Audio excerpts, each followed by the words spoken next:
Hello everyone and welcome back to our full day of Twitch streaming SEMBLY games here at Black Rocket. We're about halfway through our day today, and I'm really excited because for the second half of the day I'm actually joined by my friend Jake. Hi guys, how's it going? Jake, you were saying there was something you wanted to tell everybody about. I believe it was our sponsor? Yes, that's right. Once again, we'd like to give special thanks to Simply PHP. For any of your web-based programming needs, use Simply PHP. We also wanted to thank our two schools competing today. We have Ocean County Community College and we have Johnson County Johnson County Community College, competing today. And those two players have competed in their in-class tournaments and have emerged the top of those piles. So we will get a chance to see two of the best players from two schools taking on one another in SEMBLY Challenge. And that's right. I'd like to just give a quick shout out to my friends over at Ocean County College today. I was there earlier with them today for the morning half. They did a great job. Their tournament went awesome, and I'm very excited to see who they'll be bringing with them into the ring today. That's right. You were an instructor out that way. But don't let that intimidate you, Johnson County Community College. I have total faith in your guys' ability to put on a great show for us today. I also want to invite everybody to join us, and if you miss the action live here on Twitch, you can always catch the highlights at youtube.com/brpclips. If you want to play SEMBLY or Battle Royale, you can actually head to blackrocket.com/esports and join in on either of those games. You'll definitely want to do that because we also have weekend tournaments every weekend, and the people who gather the most points are eligible to win prizes once the weekend is done. We're waiting for our groups to join here in just a moment. And we will be ready to get started as soon as that person joins. But Jake, I wanted to ask, what do you feel, what are you most excited about getting an opportunity to see these players do today? I am very excited to see less of Toxic Knight as a map. We saw that a lot this morning. Now, don't get me wrong, we saw a lot of very interesting playstyles where some of the competitors would build a little bit more horizontally or vertically, things like that. But I definitely am interested to see where these strategies can take them if they're not staring down the barrel of a ginormous map with tiny little gem placements scattered along the sky. That is true. For those of you who didn't tune in earlier today, we did have two streams earlier this morning that went fantastic, and we saw a lot of Toxic Knight, so I agree. I'd like to see, just as a caster, just for something different, I'd like to see a new map. And it actually looks like we're about ready to jump in here. Our top player in the blue is Rory from Johnson County Community College, and our bottom player is David in the red. And it's looking like David going for a very obstacle-heavy approach here with robots, bats, the vacuum, and the cannons. Definitely something we saw a lot in the classroom. A lot of the students that I was able to work with this week definitely liked the destruction type things where you were able to throw players off with the vacuum and eliminate their players with the robots and the bats and the spikes. They definitely like the obstacles more so than the terrain alterations, such as like the crusher or the invisible blocks that we see from Rory. Yeah, and see, I like that Rory incorporated both. We've got building blocks, we've got the lock blocks for exploration, we've got spikes, which, you know, I'll be honest, most kids, we see spikes a lot. And, right out of the gate, a lot of cannons coming out from David. Oh my goodness. There is a boatload of cannons as well as vacuum scattered across the field here. Let's see what's going on Rory's side here. Looks like we're going to get some invisible blocks off to this end. Not too much else on the map so far. Definitely David taking the first step in building an absolute monster of a level here on, unfortunately, Toxic Knight. I hope that David has a plan here, because what he's created is going to be incredibly difficult for the players to move out of. Well, if we go lower, I see a path below, it looks like, on the map that'll be pretty safe. Up is scary. I'll be looking like we're going to have to go up is going to be intimidating, to say the least. It looks like after you get past all this, we've also had a lot of spikes over on the lower right-hand side from our other player, Rory, I believe. Right. Those spikes out there. As of right now, not too many hidden spikes. We have mentioned in previous broadcasts that it is a strategy, as you can see down here on the bottom right, to place some spikes on the tiles where the elements of the background actually will blend in with the spikes, and that is a great way to throw your opponents off. But the question is, will the players be able to make it to this side of the map with this monstrosity going on in the front? Well, and as I did allude to an easier bottom path, not so much anymore. You're going to need to get up to get the key now. We have a long line of the blue lock blocks. Never mind. Oh, never mind. It's gone now. Any of those blue lock blocks. Maybe Rory kind of realizing that was going to be tricky. Instead, opting for fire. I'm curious, actually, to see if our players are even able to move themselves out of the spawn. My only suggestion right now would be to go around the bottom and kind of wall jump and sneak under when the flamethrowers aren't shooting, but we're going to find out what their strategies are right now. Boom, right, so boom. Well, we got, it looks like David was able to escape. We can see what he's doing. Caught by a spike. Unfortunately, caught by a spike here.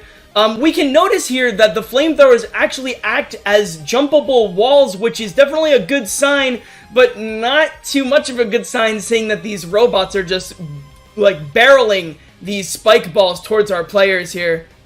Yeah, the cannons are one of, I think, one of the most notorious hazards in all of SEMBLY because of their ability to shoot through other hazards. Wherever a cannon wants to fire, a cannon will fire.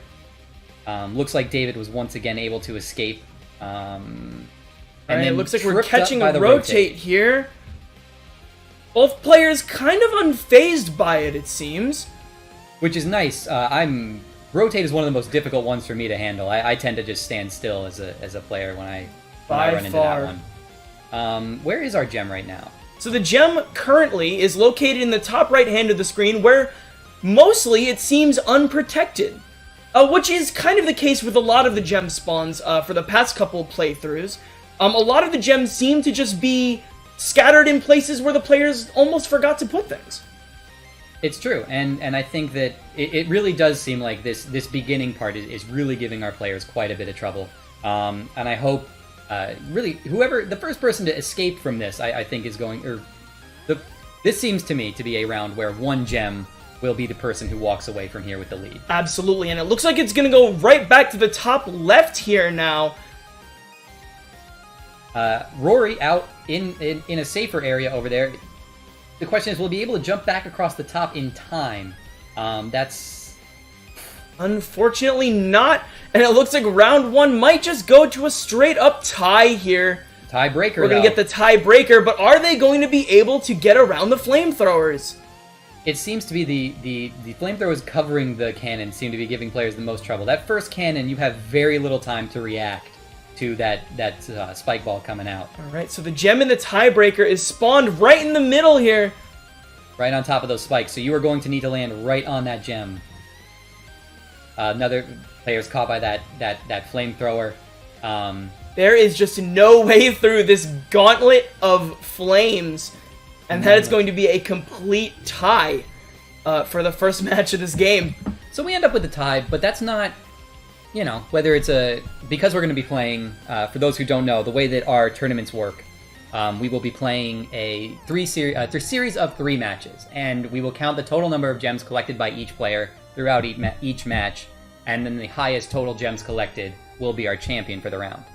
So whether they collected 3 gems each or no gems, essentially we're in the same spot. We are still tied. We are still tied at ground zero for both players here. Unfortunately, it looks like that lock combination might have done the players a tad nicer, at least to see how they would begin to start maneuvering the rest of the level, but the flamethrowers were just set up in a way so that the players literally had no chance of getting through that first roadblock. Oh yeah, and then, that, like I alluded to earlier, that cannon firing right next to where that flamethrower was made it incredibly difficult to even try to guess when that was coming out, making it really difficult for players. So we will have an opportunity for our players to get back into a room, and then we will join right back in with them after a very short break.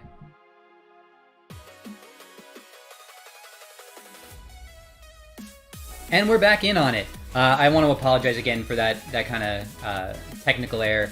Kind of thinking sometimes happen, especially when we're trying to compete. We got these two schools on across state lines, so it can take a little bit of a toll. So this kind of thing can happen sometimes, but we did like some of what we were seeing there. Absolutely, I agree. I was mentioning just as soon as we went to the break that I like the aggressive strategy that David portrayed, but it was more so dialed back. It wasn't as much in your face, you're never going to leave spawn, I'm just going to bully you, and then this round's going to be a tie, right? It is true that one of these players at some point is going to need to grab a gem. Absolutely. You know, we got to get somebody getting those gems so we can get somebody as our champion. I actually like what I see from Rory as well. I like that Rory is choosing some of the more, and not the hazard blocks, but just the environmental stuff. Right. Giving giving Rory an opportunity to maybe counter some of what he sees David building, because David we've seen build quickly and fast. Right. And we're going to get right back into the draft here, and we're going to see what happens here in this draft again. Once again, just as we mentioned a second ago, we have more environmental hazards coming from Rory, and David going with the more aggressive strategy and the more mainline, streamlined enemies. Seeing Toxic Knight coming out from David once again, and Pipe Jungle this time from Rory. I like the idea of that stage a lot. There's a lot of interesting wall jumping sections, and there's a lot of finicky looking pipes, especially how there's much less walls, more so like tiny pieces of pipes rather than huge overarching, overbearing mazes like Rat Maze. Right, that's what I was actually about to compare it to Rat Maze. Obviously, the geometry being very aesthetically similar. I appreciate that what Pipe Jungle does is rather than trap players into certain places, this allows for a lot more freedom. And we actually did get Pipe Jungle, which is fantastic. I'm thrilled to see something a little different. So. Absolutely. So it looks like straight off the bat here, we're seeing David with some of these cannons blocking the gem in the center.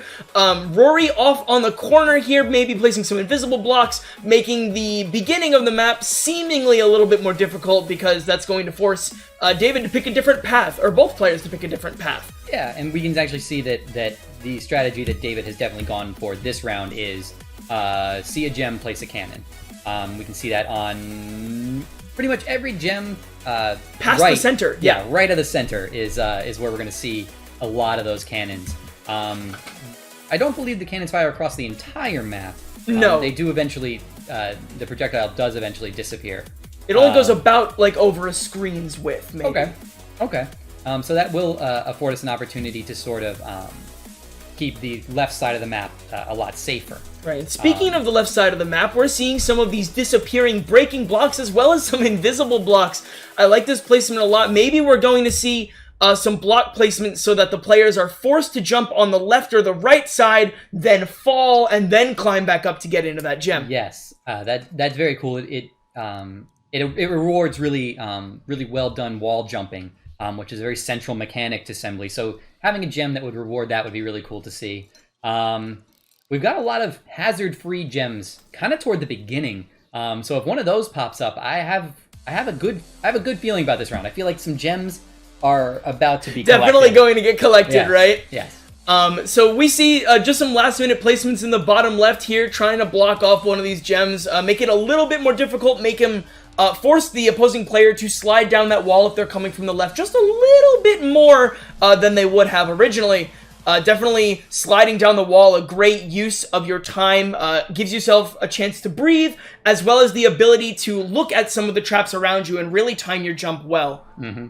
I agree entirely, and we'll get a chance to see kind of where that first gem spawns for these players right away. Rory getting past the flamethrower, David getting caught by it, and just like that, we saw that great wall jumping. That's what we wanted to see. So it's really great to see that that come up right away. Ooh, we got an unfortunately, David getting whisked away. Back to the beginning again. Rory making a great attempt in there, trying to get that gem. Now we have a reverse gem pickup from David here. Yeah, from the top rope, coming in from above, not even seeing where he was coming down there. Which I'm not sure where our next gem has spawned. Right on a cannon. Right on a cannon. Well, unless a player uses a hammer here, there is no chance of getting that one. Yeah, it's one of the reasons why you want to save those. Well, if you see people building on those right on a gem, that's why you want to save that hammer. And just like that. Oh, and just like that, we have it grabbed. David uses his hammer to get that gem, which when the goal is to get a gem, there's no reason to save your hammers for anything else. Right, absolutely. It is definitely crucial to be grabbing gems in a game mode such as Gem Race. Mm-hmm. All right, now we're going to take a look at both players here. The next gem seemingly gone from our point of view here. Right up here in the top right, we got it in the double cannon spot. That one's going to be tricky. It's far away. You've got to go actually, based on the way the pipes are laid out, you actually are going to need to go down, and then you would have to come back around. But it looks like the gem actually moved one of our easier spots to grab it. All right. So we'll see which player is able to race there the quickest. We've got David taking the more risky route through the flamethrowers, and Rory going the safer way. But he's fallen. He wants to get there. We will see. It looks like David's the closest. Whoa! Unfortunately, he doesn't press right and grab the gem and is going to get sent right back to the start for it. And the Rory players capitalizes instantly. are to now grab that. even. Our final. Ooh, David great gem grabbing from another David. gem. So that was a clutch pickup from David right there at the end. Obviously taking it from what was a tie game to now putting him up by one gem. Right. It certainly doesn't mean that Rory is out of this at all. Definitely with, not. With 4 gems to pick up, it's he's just going to need to make sure he beats David on the next round if he wants to take this victory. Right, and it's going to be just as important to understand his surroundings as well as what his opponent's building to take advantage and kind of adapt using his own playstyle. Yeah, and while we're waiting for the next group to start up, let's jump over and let's show, what I'd like to do is I'd like to showcase our YouTube page. And what I'd like to do is I'd like to show everybody one of the Project of the Weeks. And so the Project of the Week, for those who don't know, those are projects that you submit in each one of your classes that you take. And they're nominated either by teachers or other students. And then they're reviewed. And if you've created something that is particularly impressive, it's a video is made and it's put on our Project of the Week to highlight that. So let's take an opportunity to check that out. If we go to our youtube.com, go to our home page. Load it right up right here. Yep, and we'll go ahead and we'll check out one of those videos. Let's go with this one right here. Okay. And we'll have an opportunity to see what this player was able to create. You can do full screen of it. In this case, we have a player who took one of our coding classes and was able to make a game. Looks like the goal of the game is to collect pumpkins and avoid pitchforks, which, if you're a hay bale, you're not going to want to run into a pitchfork. So. Absolutely. So that was great. We're going to go ahead and we're going to jump into the room now. And we will be back in just a moment after this break.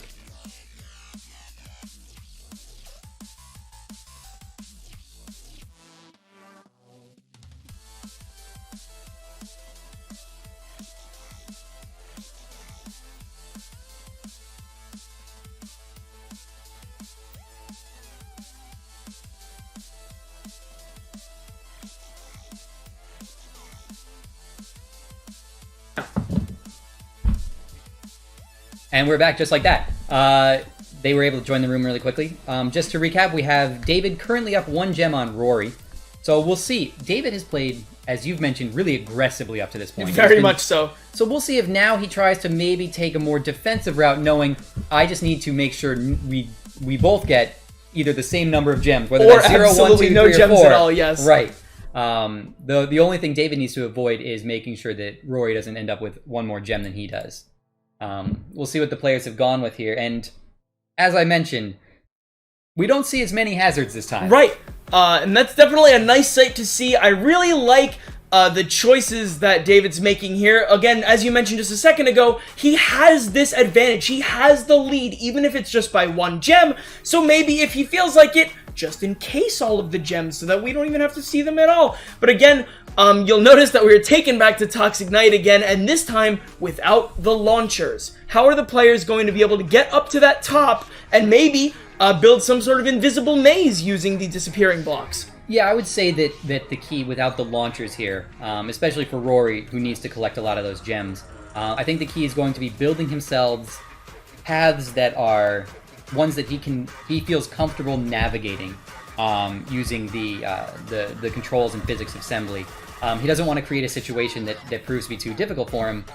On the flip side, you don't want to create something that's so easy that, he doesn't want to create something so easy that David's able to beat him to those gems. So right, looks like we're getting something drawn here for us. But as we noticed just moments ago, that we are actually placing these spikes all across these gems again and again. We see this strategy and it was used beforehand, but now it's going to be incredibly punishing. And it looks like just about a little over probably half the gems look like they're going to be land on it and then land on spikes. Right. Which could work again based on, well, you won't know until the next gem pops up if that was if that's useful or not. A real clean bridge across the whole middle of the map using those invisible or those disappearing blocks. And definitely helpful to our players if they notice it's even there. Right. Noticing some leftover fans up top here. Those could be crucial, especially if you're trying to make that precise jump and then you get blown away to the other ones. Yeah, those ones being the vacuums, that actually suck the players right into one another. Right, I'm not sure if there's one on either side. I'm not sure how that'll work with the physics of Assembly, so we might get to learn something here today as we're watching what happens when two vacuums compete with one another. All right, so it looks like the first gem is going to be right up top to the right here. Rory looks like going to get tripped up by that one spike underneath the cone. Always gotta we look see out for those. A vacuum here. Now it looks like David's just trying to assess the situation and figure out how is he going to get up there. That is a high jump, and it's one of those reasons why I love those launchers so much. Without those, as you can see, it's very difficult to get up there. Oh, the gem moving close for Rory, who grabs it. Pickup. Which does mean that our two players are now tied. Now we're experiencing far out. The players' games look just like ours. David's going to get a nice pickup here. Both players going to get reset. Now we're looking for the next gem, and it is under all of these invisible disappearing blocks.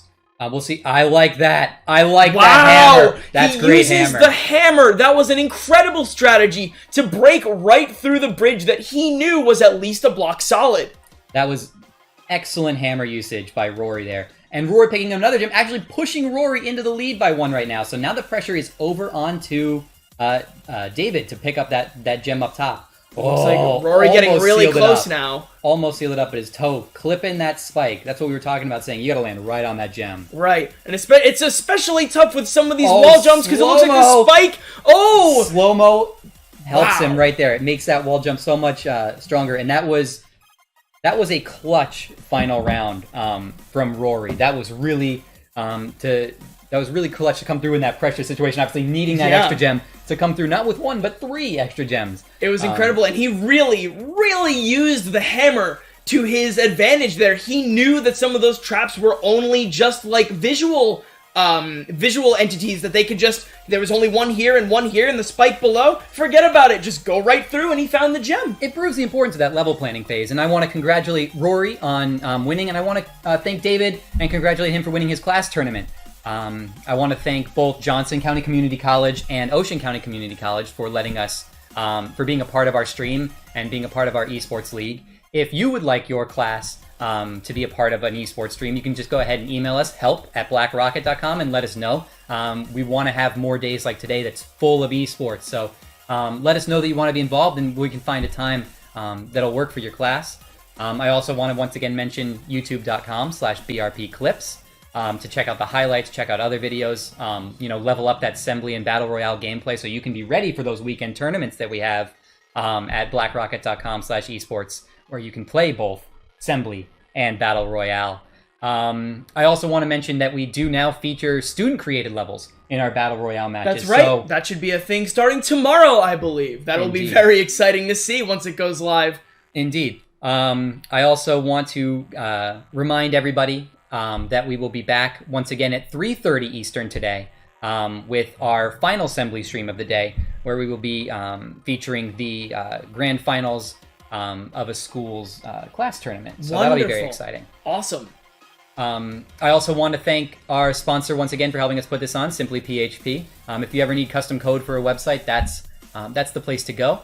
Jake, anything you'd like to add?